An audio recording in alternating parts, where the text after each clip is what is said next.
Assalamualaikum, piye kabare cah? Penak jamanmu ora?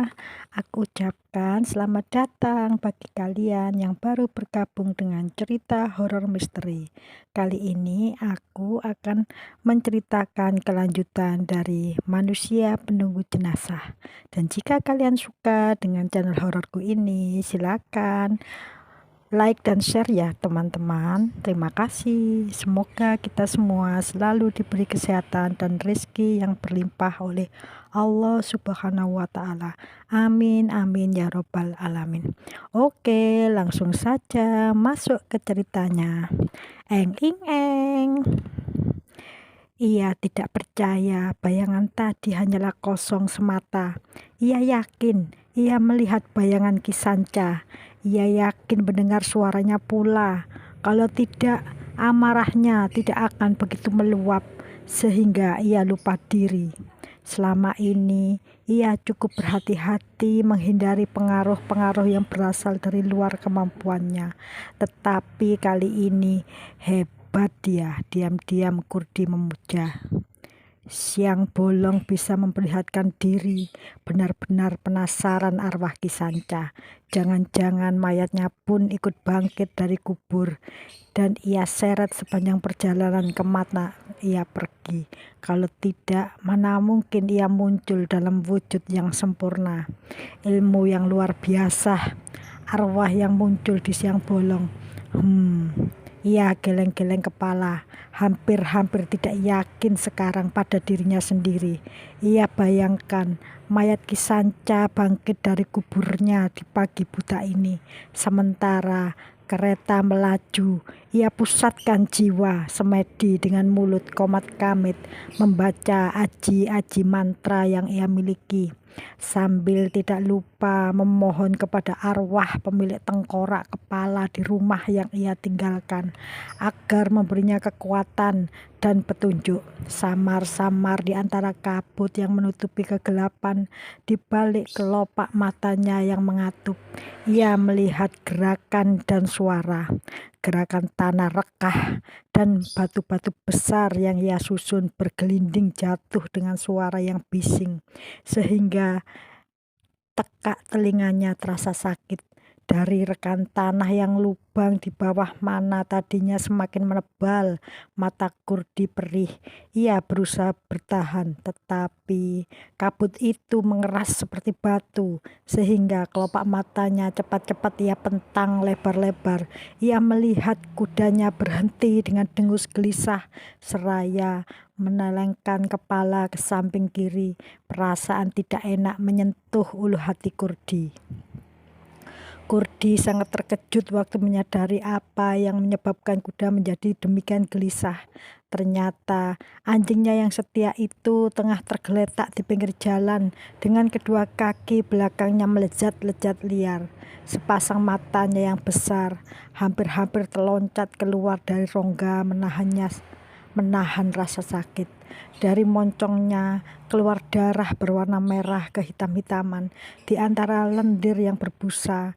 Dengan cemas Kurdi melompat dari tempat duduk kereta, bergegas mendapatkan sahabatnya itu. Mengapa? Pertanyaan itu tidak ia teruskan. Mata Kurdi menangkap bengkak yang besar di selangkangan anjingnya.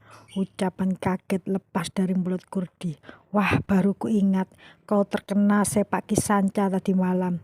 Ia raup anjing itu dalam pelukannya. Ia elus-elus kepalanya seraya menghibur dengan kata-kata manis yang disambut oleh anjing itu dengan erangan halus. Matanya yang hijau kemerah-merahan menatap ke arah Kurdi. Entah apa yang ingin disampaikan anjing itu, Kurdi tidak tahu. Tetapi jantungnya sempat berhenti berdenyut waktu menyadari betapa tatapan mata anjing itu teramat ganjil, antara minta dibelas kasihani dan ditinggalkan begitu saja. Ada perintah samar-samar tersembunyi di balik sinar mata itu, agar Kurdi menjauh dan jangan memperdulikan sahabatnya. Tidak, berenggut Kurdi. Kau tak akan kutinggalkan, kau akan sembuh, katanya memelas. Anjing itu merintih kemudian melolong. Kurdi menoleh waktu mendengar suara orang berlari-larian. Ternyata laki-laki yang tadi memperhatikan waktu Kurdi membacok pohon beringin. Orang itu adalah seorang laki-laki yang sudah lanjut usia. Kaki dan tangannya kurus sekali. Demikian pula wajahnya yang tirus. Kurdi heran, ia bisa berlari secepat itu. Tetapi keheranannya segera lenyap setelah melihat tatapan mata laki-laki tua tersebut. Pandangannya yang tajam dan berpengaruh membisikkan ke hati Kurdi kalau ia sedang berhadapan dengan seorang manusia yang punya ilmu. Diam-diam ia merasakan uap dingin pada tubuhnya dan segera sadar orang tua itu berasal dari kalangan Mugi Putih. Boleh kubantu supaya begitu ia terjongkok di samping Kurdi. Si penunggu jenazah termangu beberapa helaan nafas. Ia tidak menyukai orang asing, seperti kata hatinya menegaskan orang lain lebih tidak menyukai dia lagi. Tetapi suara ramah itu agak mendinginkan pula hatinya, sehingga seraya mencoba tersenyum, ia menyerahkan anjingnya untuk diperiksa oleh orang tua yang aneh itu. Rungut si orang tua. Ia mengusap jenggot putihnya sejenak, memandang ke arah luka di selangkangan anjing. Siapa yang menganiaya makhluk malang ini? Tadi waktu keretamu melewati rumahku, aku sudah lihat anjing ini berlari-lari, seraya menyeret kaki-kaki belakangnya. Itu makanya aku terus mengikuti dengan mataku, sampai kulihat anjing itu tersentak menggelepar di pinggir jalan tanpa kau sadari. Oh, cetus Kurdi, itu saja. Namaku Jumena. Orang tua itu memperkenalkan diri tanpa mengulurkan tangan, karena ia tengah sibuk memijit-mijit bagian yang bengkak di selangkangan anjing, sehingga binatang itu melolong-lolong dengan suara lirih. Mendengar suara lolongan memilukan itu, hati Kurdi memelas. Ia lupa untuk balas memperkenalkan diri. Apakah bisa sembuh? Tanyanya dengan bernafsu. Jumena manggut-manggut. Agak lama, tetapi untuk sementara bengkaknya bisa dibuat hilang.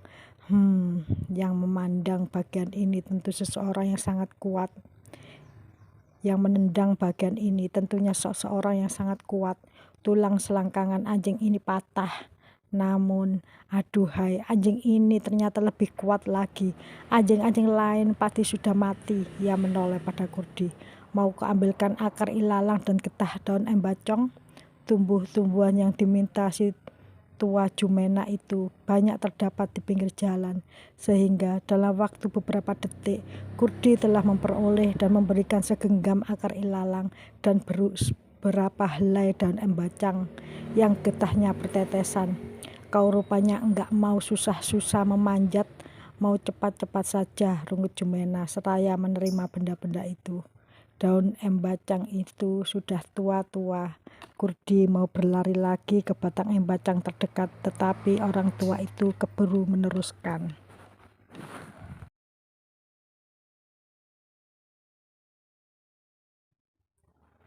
Kau rupanya enggak mau susah-susah memanjat, mau cepat-cepat saja, rungut Jumena seraya menerima benda-benda itu.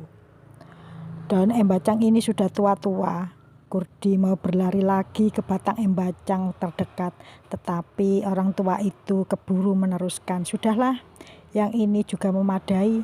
Ia kemudian meletakkan akar-akar itu di atas sebuah batu berpermukaan rata. Lalu akar itu ia gilas dengan tangannya sampai lumat dan mengeluarkan cairan putih kecoklat-coklatan. Cairan itu segera ia sodorkan ke mulut anjing, sementara getah dedaunan itu ia oleskan ke bagian yang membengkak. Mulutnya komat-kamit, namun tidak ada suara apapun yang terdengar oleh Kurdi, kecuali hembusan angin serta helaan nafasnya sendiri. Tidak lama kemudian, rintian anjing itu berhenti, matanya mengatup dengan tenang. Orang tua itu berhenti komat-kamit, barulah ia mendesah. Aneh, katanya, darah yang keluar dari mulut binatang malang ini merah kehitam-hitaman. Kupikir ini bukan darahnya sendiri, Kurdi gelagapan. Ingatan selintas pada saat-saat anjing itu menerkam lalu merenggut petis si Kisanca, membuat ia kehilangan kata-kata. Lama baru ia bergumam. Di tengah jalan ia menerkam binatang lain. Oh ya, orang tua itu menoleh ke arah kuda di depan kereta. Salah satu kaki kuda itu didekati oleh darah kering bercampur lumpur. Apakah kudamu juga melakukan hal yang sama? Kurdi terjengah. Namun cepat ia memperoleh jawaban. Tadi malam seekor macan kumbang mau menerkamku. Tetapi keburu sahabat-sahabatku yang setia ini menolong. Macan itu telah mati sebelum kuku-kukunya sempat menjamah tubuhku. Orang tua itu mendehem. Ia serahkan anjing yang sakit itu ke tangan Kurdi. Setauku darah macan tidak hitam. Entah kalau macan jadian. Ia geleng-geleng kepala dengan dahi mengernyit dan sudut-sudut mulutnya yang mengurat tajam. Pergilah, bengkak di tubuh anjingmu akan lenyap, serta tulangnya yang patah akan bersambung kembali. Jangan biarkan bergerak untuk sementara. Kurdi mau mengucapkan terima kasih, tetapi si tua Jemena baru buru-buru menjauh seraya, mengibaskan sebelah tangannya. Pergilah, aku mencium bau tidak enak di sini.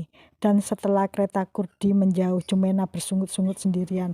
Makhluk terkutuk, jasadnya saja anjing, tetapi rohnya kuda itu juga. Dan tampaknya orang yang duduk di tempat duduk kereta itu tidak mengetahui makhluk apa yang selama ini ia anggap sahabat-sahabatnya. Orang ini pun tidak memiliki mata yang jernih. Apakah ia yang dijuluki si penunggu jenazah bernama Kurdi itu? Kalau iya, menyesal aku mengurangi penderitaan salah seorang makhluk peliharaannya. Kemudian ia mengurut dada dan berucap, jauhkan hambamu ini dari cengkraman setan ya Tuhanku. Lalu ia memutar tubuh kembali ke rumahnya dengan langkah tertati-tati. Tidak biasanya ia melakukan pekerjaan mengobati orang atau binatang berakibat hampir lumpuhnya persendian-persendian tubuhnya. Oleh sebab itu ia menyadari binatang yang ia jamah tadi bukan binatang yang terlihat pada wajahnya saja. Ada sesuatu kekuatan atau makhluk lain bersembunyi di dalam tubuh binatang itu. Sesuatu yang ia duga tentulah manusia adanya, seperti dirinya sendiri. Ia letih benar. Untunglah kesadarannya muncul segera, sehingga ia tidak perlu menjamah makhluk terkutuk itu berlama-lama.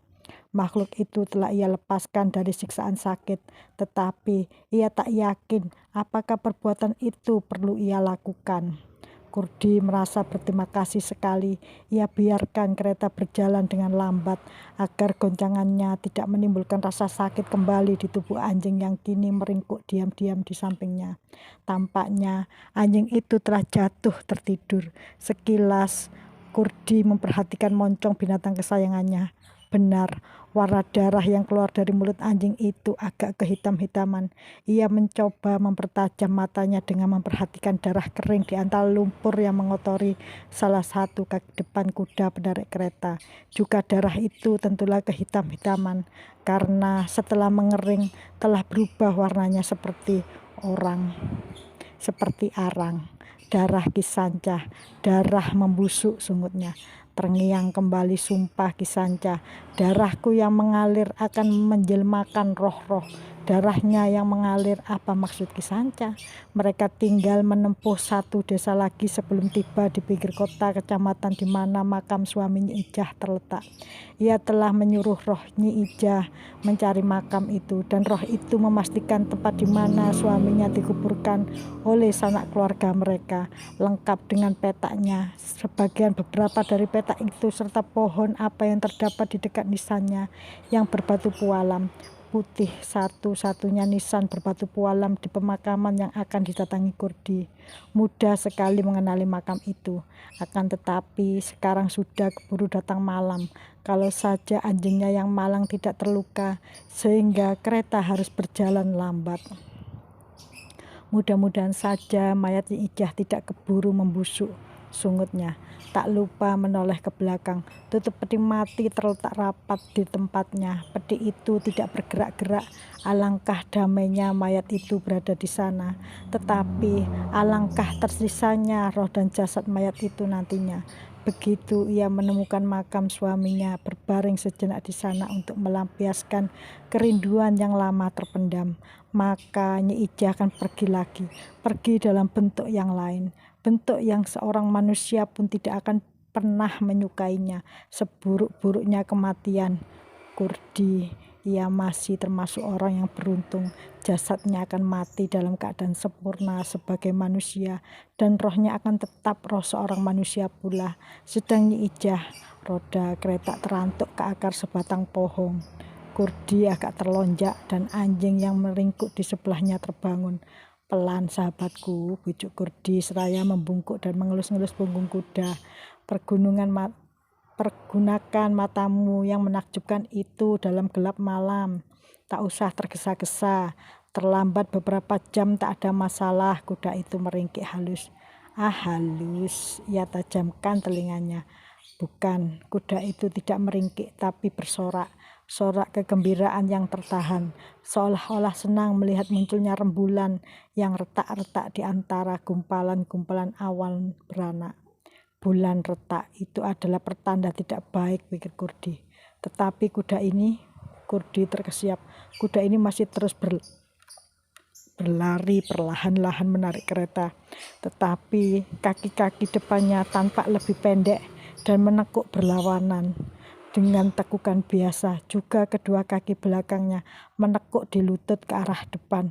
Apa yang terjadi dengan kudanya? Ia mencoba menahan tali kekang, tetapi kuda itu terus berlari. Hanya sedikit menggoyangkan kepala oleh tarikan tali, tetapi terus berlari seraya bersorak. Ya, jelas kini bersorak.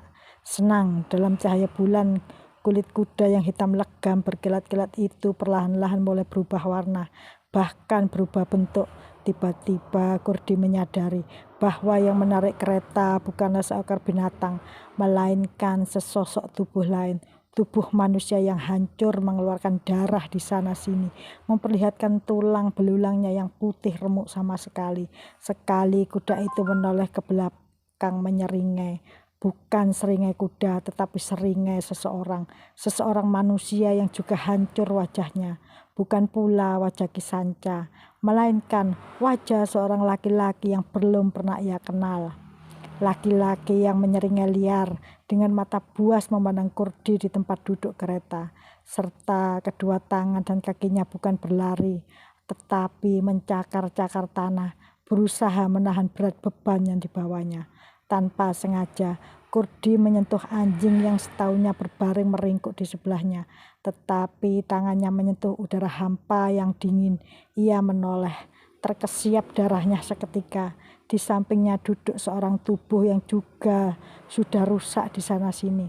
Sosok tubuh perempuan, benar, sesosok tubuh perempuan. Akan tetapi tangannya tidak merasa menyentuh sesuatu, meskipun tangan Kurdi berada tepat di bagian tengah dada perempuan itu. Kaget, tangan Kurdi tersetak mundur. Sikapnya berubah jadi hati-hati. Betapa tidak, bukan saja perubahan telah terjadi pada wujud binatang kesayangannya, tetapi juga barusan tadi Kurdi tidak menyentuh tubuh yang hangat, melainkan udara hampa yang dingin. Dengan mata terpentang lebar, ia perhatikan sosok tubuh yang berjongkok di sampingnya. Ia bergoyang-goyang hebat oleh guncangan kereta yang berlari dengan kecepatan tinggi. Mata Kurdi yang tajam segera mengenali wajah makhluk itu. Kau, cetusnya hampir-hampir tidak percaya pada pandangan matanya. Hihihihi. Mulut yang mengerikan itu menyeringai lebar, memperdengarkan suara mengikik bersamaan dengan terdengarnya suara mengikik itu. Hidung Kurdi mencium bau busuk yang anyir yang keluar dari sekujur tubuh perempuan itu. Lamat-lamat mata Kurdi menangkap genangan darah membeku di bagian-bagian tubuh si perempuan yang rusak. Hebat terhantam benda berat yang tidak kenal ampun. Kurdi ingat betul perempuan ini mati karena menerjunkan diri ke atas rel persis pada waktu sebuah kereta api kilat lewat di kampung mereka. "Mau apa kau?" rungut Kurdi hati-hati. "Hihihihi, apa maksudmu menggangguku, Marni?" Arwah perempuan yang telah mengambil alih wujud anjing Kurdi itu hanya tertawa menyeringai. Dalam bayangan bulan yang retak-retak di makan gerhana, sepasang matanya tampak berkilat-kilat seolah-olah semburan api yang menyambar-nyambar ke wajah Kurdi. Penunggu jenazah itu mengelakkan pandangan si perempuan, kemudian berusaha memusatkan pikiran. Ia melakukan semedi, membaca segala macam mantra yang pernah ia miliki, namun sampai otot-otot tubuhnya kejang dan butir-butir keringat sebesar jagung membanjiri pakaiannya sehingga basah kuyup. Kurdi tidak berhasil memusatkan pikiran. Ingatannya melayang ke saat-saat ia dipanggil oleh keluarga Ningsih Sumarni untuk menunggui jenazah perempuan muda yang mati bunuh diri itu.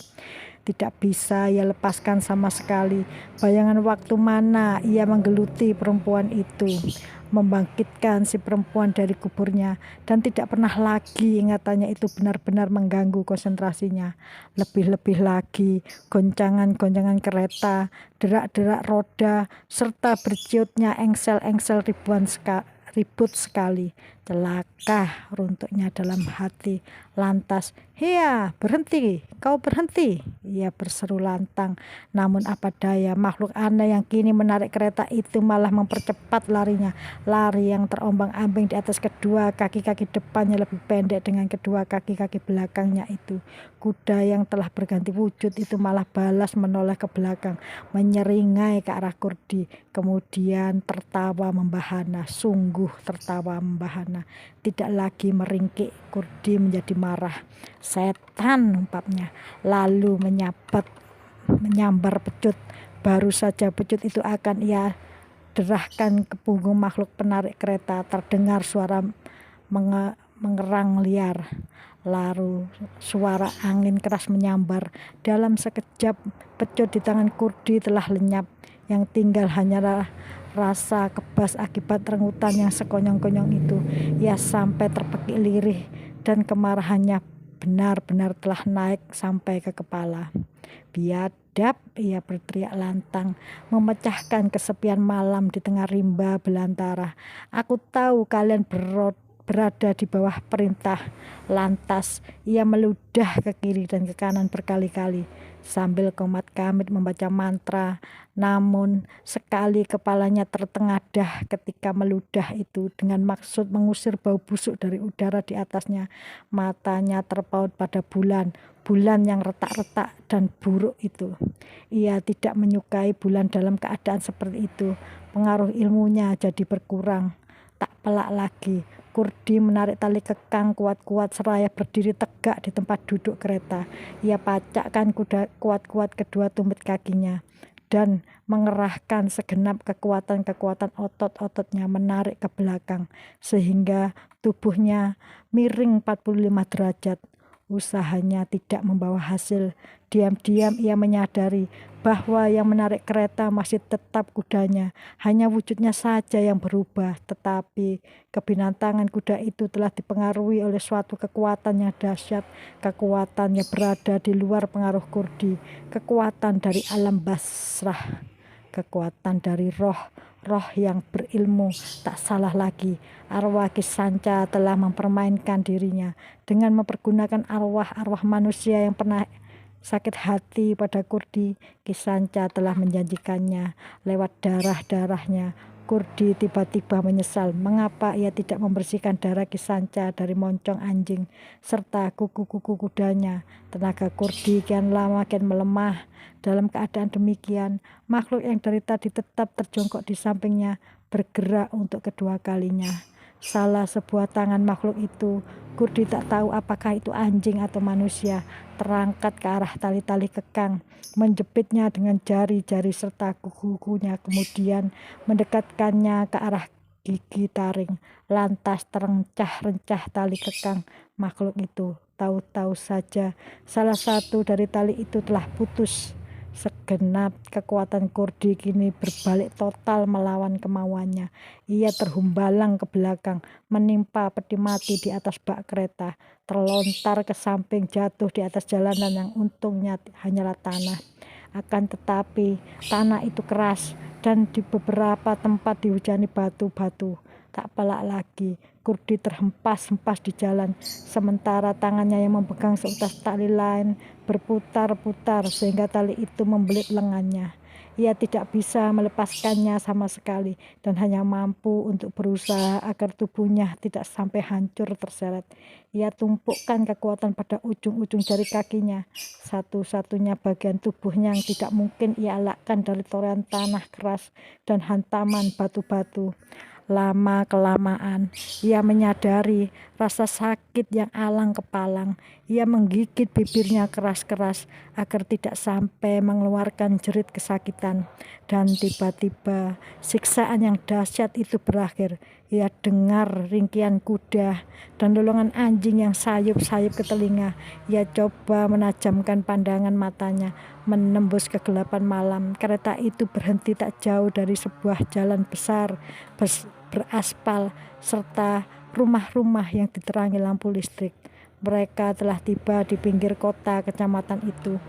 Tetapi mengapa makhluk-makhluk itu menghentikan siksaan atas dirinya? Bukankah dengan menyeret Kurdi di atas jalanan beraspal itu, kematian akan datang lebih cepat? Kurdi bersungut pada dirinya sendiri. Makhluk-makhluk itu atau arwah-arwah itu tidak mengingini kematian Kurdi yang begitu mudah. Kurdi berharap ada orang lewat di jalan atau bus atau apa saja yang bisa melihat keadaannya dan datang untuk membantu sehingga arwah-arwah itu melarikan diri. Kurdi tahu betul mereka menginginkan dirinya, bukan orang lain, dan mereka hanya terlihat oleh Kurdi seorang, tidak oleh orang lain. Tetapi orang lain akan melihat Kurdi. Mula-mula mereka tentu heran. Kemudian setelah melihat luka-luka Kurdi akan cepat-cepat datang menolong. Tidak ada orang lewat, tidak ada bendi, tidak ada bus, bahkan tidak ada suara apa-apa sama sekali, kecuali kesunyian malam, kegelapan yang menghantui serta dengan nafas terengah-engah, nafas Kurdi, nafas anjing, nafas kuda. Ia menelan ludah, membasahi bibirnya yang kering. Harapannya yang timbul lagi untuk melihat anjing serta kudanya yang setia. Sempoyongan ia coba berdiri. Dengan sebelah tangannya yang bebas, ia seka mata yang basah oleh peluh bercucuran debu. Perih rasanya. Tetapi ia bisa melihat dengan lebih jelas kini. Melihat makhluk-makhluk itu tidak beranjak dari binatang-binatang kesayangannya. Makhluk-makhluk itu bergerak-gerak dengan liar, berjumpalitan, mengerang, melolong, meringkik. Segera menyadari jika anjing serta kuda itu melakukan perlawanan. Namun kekuatan dari alam barzah, dari roh-roh itu tidak mampu mereka lawan. Kurdi mengeram, "Nyah kalian makhluk-makhluk busuk, nyah kau Parjo. Aku telah membantu kalian agar bisa bertemu kembali, bersatu di dunia lain. Karena itu nyahlah, anggaplah sebagai balas jasa." Hihihihi, Ningsih Sumarni menyeringai. "Balas jasamu telah kau ambil. Kau telah menodai tubuhku, melanggar kehormatanku. Kau makhluk terkutuk, manusia berarti busuk." Pengaruh Kisanca rupanya memang tiada lagi perlawanan dari jiwa anjing itu. Yang ada hanyalah kepatuhan kini. Anjing yang telah berubah wujud jadi Ningsih Sumarni itu menerkam ke depan, disusul hentakan-hentakan kaki kuda, hentakan-hentakan kaki yang mengendus, menggebu-gebu hebat mendatangi tempat Kurdi berdiri. Sempoyongan disertai sumpah serapah dari mulut makhluk itu, menyumpai kelakuan Kurdi, melepaskan rasa sakit hati karena kekasihnya telah dinodai Kurdi, mengutuk perbuatan Kurdi yang katanya telah mengakibatkan ia kehilangan anak serta istrinya. Yang kedua, Kurdi mulanya pasrah. Ia tidak peduli kematian bagaimana yang harus ia alami. Tetapi pandangan matanya yang tajam segera melihat sosok-sosok tubuh lain di balik penjelmaan arwah-arwah itu. Sosok tubuh anjing serta kudanya yang setia. Binatang-binatang itu tidak boleh tersiksa jiwanya. Kurdi tidak tega, ia harus melepaskan siksaan itu. Bagaimanapun juga caranya, Kurdi hanya memerlukan tempo tak sampai 3 detik atau berpikir tangannya yang bebas mengeluarkan golok dari sarung yang terikat di pinggangnya. Ia tidak pernah membunuh makhluk hidup, tetapi ia pun tidak sampai hati membiarkan makhluk-makhluk setia yang selama ini melindunginya itu terlunta-lunta arwahnya. Matilah dengan tenang, bisik Kurdi lirih, dan goloknya dengan cepat telah terayun. Kilatan golok itu membersihkan bayangan lain di mata Kurdi, bayangan dirinya sendiri. Dengan mata buta, otot-otot lumpuh, otak tidak mau bekerja, dan kematian yang datang secara lambat, siksaan yang akan menggerogoti hidupnya detik demi detik. Pengorbanan itu ternyata tidak sampai terjadi. Golok Kurdi hanya memapas angin keras yang lewat di sampingnya. Oleh lontaran tubuh yang berat, terdengar suara berdebuk yang lunak dari lolongan anjing yang lirih. Waktu Kurdi menoleh ke arah suara itu, tahulah ia bahwa makhluk pertama yang menerkam dirinya telah gagal melaksanakan niatnya. Pada detik terakhir, kesadaran anjing itu akan kesetiaannya sebagai binatang pelindung tuannya muncul. Binatang itu mengelakkan sambaran golok Kurdi. Akibatnya, tubuhnya yang sudah keburu terbang ke udara meluncur deras ke bawah. Dengan kepala terlebih dahulu tiba di tanah keras dan berbatu. Pada detik peristiwa itu berlangsung, wujud makhluk itu telah kembali pada wujud semula. Anjing besar berkulit hitam legam, namun kekokohan tubuhnya telah tidak berdaya sama sekali. Jumena, dukun berimu putih dari desa yang mereka lewati senja tadi, telah mengisyaratkannya. Goncangan sedikit saja akan membuat anjing itu mati, apalagi hempasan keras dari kepalanya ke atas batu.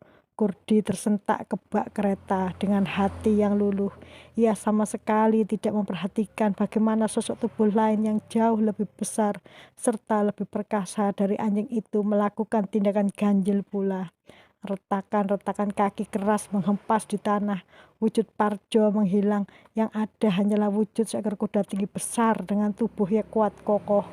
Kulitnya yang hitam berkilat-kilat membasahi keringat. Kilatan lain membersit lebih nyata dari sepasang matanya. Kuda itu memandang anjing yang telah sekarat di tanah, kemudian berjalan mendekat, berdiri sebentar di dekat anjing itu, kemudian kepalanya menekuk ke bawah. Kuda itu menjilati anjing itu dengan gerakan-gerakan yang di mata Kurdi jelas hanya berarti satu hal: kasih sayang. Habis menjilati bangkai anjing, sang kuda menoleh ke arah Kurdi. Dalam remang-remang malam, mata Kurdi menangkap cairan bening di sudut-sudut mata kuda. "Kau menangis?" bisik Kurdi takjub, dan ia sendiri pun sebenarnya ingin menangis. Belum lagi air mata Kurdi mengalir keluar. Sahabatnya yang tinggal satu-satunya di dunia ini telah melakukan gerakan tidak terduga. Binatang besar itu berjalan ke arah sebatang pohon besar, mengangkat kedua kaki depannya tinggi-tinggi. Kemudian dengan satu hentakan kuat pada kaki-kaki belakangnya, kuda itu menghempaskan tubuhnya ke depan.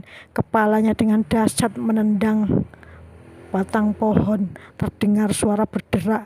Kurdi tidak tahu apakah suara berderak itu berasal dari kepala kuda atau batang pohon, atau barangkali juga kedua-duanya. Yang ia tahu hanyalah binatang bertubuh besar dan kokoh itu terhempas ke tanah.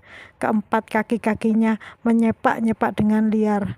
Tak lama kemudian tinggal kelojotan-kelojotan perlahan, serta dengus-dengus nafas lemah. Kejadian yang susul-menyusul itu berlangsung sangat cepat. Kurdi belum sempat mengatur nafasnya yang memburu ketika binatang-binatang kesayangannya itu telah terkapar di hadapannya. Ia sama sekali tidak percaya dengan apa yang ia saksikan, sehingga merasa sangat terpukul manakala telinganya menangkap bayangan-bayangan tubuh yang sekarang sekarat itu. Sekujur tubuhnya seolah-olah mendadak lumpuh, sehingga ia jatuh melorot, terduduk di tanah. Golok di tangannya terlepas tanpa ia sadari. Gagangnya menimpa punggung kaki kanannya yang memar-memar berdarah. Ia tidak merasakan kesakitan dan perih yang ditimbulkan oleh luka-luka di kaki serta lecet-lecet berdarah pada tangannya yang masih dibeli tali. Apa?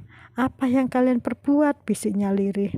Ia berusaha memikirkannya, kemudian teringat sekilas pandang mata mereka yang diarahkan pada Kurdi sebelum sahabat-sahabatnya itu berbuat nekat, dan Kurdi semakin runtuh manakala ia sadari apa maksud semua itu. Mengapa ia tiba-tiba menjadi tertahan? Mengapa kalian lakukan itu? Mengapa justru kalian yang harus berkorban? Bukankah mati di tanganku bagi kalian berarti sama saja? Kematian, kematian, mengapa? Mengapa? Lalu perlahan-lahan ia kembali menangis. Hancur hatinya, bukan saja karena kini tinggal sendirian, tetapi juga karena terharu oleh pengorbanan sahabat-sahabatnya yang setia itu. Di antara kehancuran hati yang tengah melanda, Kurdi diam-diam sanubarinya diselinapi perasaan takjub.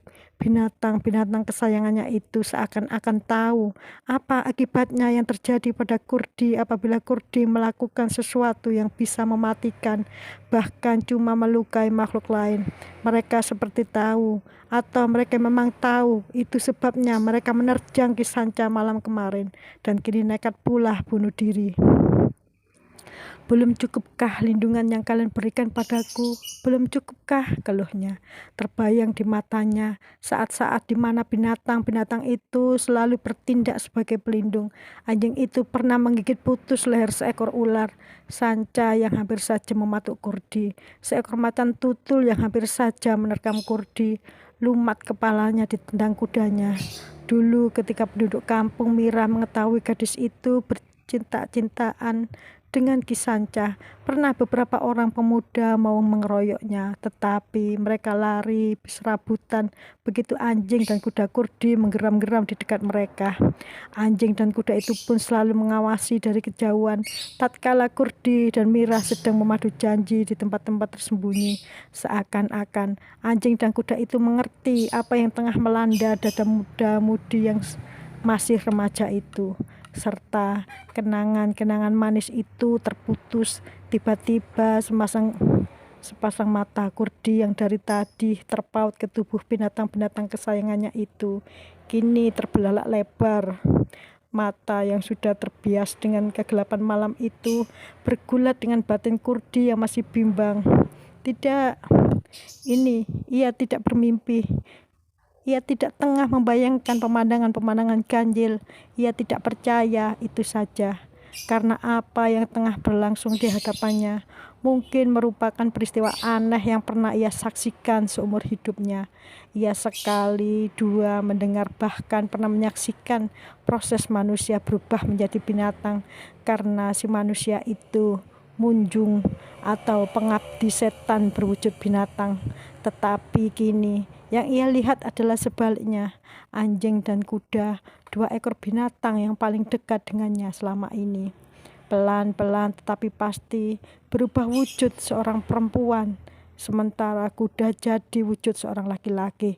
Demi roh-roh yang melindungiku, Kurdi bergumam serak.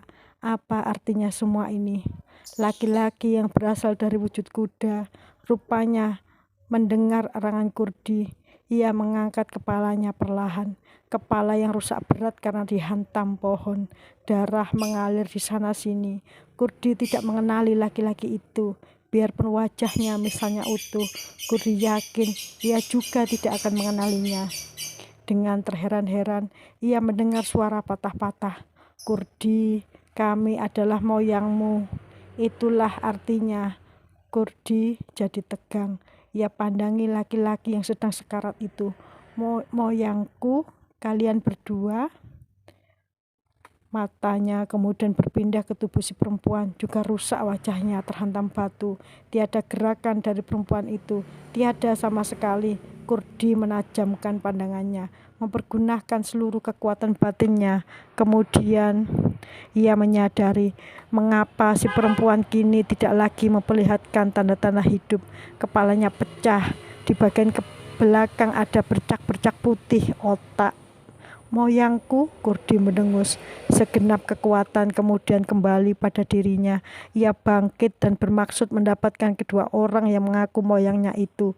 Tetapi si laki-laki kembali menggerakkan kepalanya, seolah-olah akan memprotes sehingga Kurdi urung niatnya. Ia kemudian hanya berdiri, tegang dan gemetar, mendengar ucapan laki-laki yang sekarat itu. Jangan kau sentuh kami. Jangan kau sentuh kami, Kurdi. Percuma saja istriku sudah mati. Ajalku pun akan segera tiba. Jangan kau sentuh jasad kami. Biarkan jasad kami ini meneruskan takdir. Ada batuk-batuk serak serta kemudian helaan-helaan nafas tersengal-sengal. Dan dilanjutkan suara terputus-putus. Tajamkan telingamu, Kurdi. Dengarkan apa yang akan aku ceritakan. Kurdi mengerahkan kekuatan batin. Ia kemudian mendengar, bahkan seolah-olah bisa menyaksikan peristiwa itu dengan mata kepalanya sendiri. Kedua suami istri itu lebih dari 100 tahun yang lalu pernah sama-sama bertapa. Mereka ingin kebal dan juga ingin tetap awet muda. Keinginan itu ditentang habis-habisan oleh ayah si suami, yang dengan tandas mengenaskan, yang maha kuasa sudah menguratkan kekuatan fisik serta keampuhan usia manusia melalui alam. Si suami memberi dalih, kami cuma menuntut ilmu untuk menjaga diri, tidak ada tujuan-tujuan lain. Bohong, kalian terdorong nafsu birahi dan ingin perkasa seumur hidup kalian. Kami tak akan pergunakan untuk maksud-maksud jahat.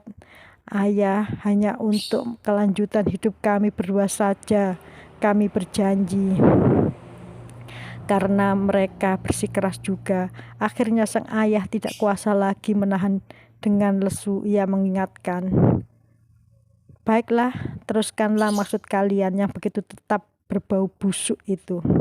Tetapi tanggunglah sendiri resikonya. Banyak resiko berat yang harus mereka lampaui. Tetapi demi ilmu kebal serta keinginan awet muda sampai mati, mereka terima saja semua cobaan-cobaan serta risiko-risiko itu, termasuk keharusan mereka meninggalkan menu sehari-hari dari nasi dan lauk pauk menjadi hanya darah ayam putih. Itu pun ayamnya harus dipotongkan orang. Dengan lain perkataan, risiko yang lebih berat adalah mereka tidak boleh melukai makhluk lain, apalagi membunuhnya. Celakanya lagi, darah itu harus mengalir dari lubang-lubang hidung serta mulut sebuah tengkorak manusia. Serta tengkorak itu haruslah tengkorak orang yang sama-sama telah melahirkan mereka ke dunia ini dengan hati berat. Mereka melaksanakan semua syarat-syarat itu. Memang mereka tidak kebal terhadap senjata tajam, akan tetapi tidak terhadap penyakit. Sang istri yang orang tuanya masih hidup, kedua-duanya tidak bertahan cukup lama untuk menunggu ibunya mati. Ia diserang penyakit asma. Penyakit itu menyiksa selama menjalani sisa-sisa hidup yang tidak pernah lagi berbahagia. Sementara si suami ketika ketahuan oleh ayahnya yang fanatik itu telah membongkar kuburan ibunya, kemudian mengambil tengkorak kepalanya, dikutuk dan disumpahi serta tidak diaku anak dan tidak akan mendapatkan warisan. Anak dan ayah itu bertengkar hebat, kedua-duanya jadi emosi. Si ayah karena merasa terhina, tengkorak istrinya diangkat dari kuburan, sementara si anak kecewa dengan keputusan ayahnya. Di samping sudah putus asa menghadapi penyakit, sang istri tak dapat menahan emosi. Keduanya berkelahi. Sebuah tinju yang deras dari sang anak menerpa mata sang ayah sehingga pecah berdarah. Si ayah kalap menyambar sebilah pedang dan bermaksud membunuh anaknya, tetapi pedang itu tidak berhasil melukai sang anak. Ia kebal dan tahu-taunya saja senjata telah makan tuan.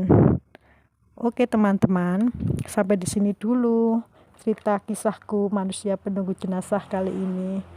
Dan terima kasih telah menyimak ceritaku sampai saat ini. Jika kalian suka, like dan share ya teman-teman. Jangan lupa subscribe-nya, karena kesempurnaan hanyalah milik Allah. di dunia ini tidak ada yang sempurna. Wassalamualaikum warahmatullahi wabarakatuh.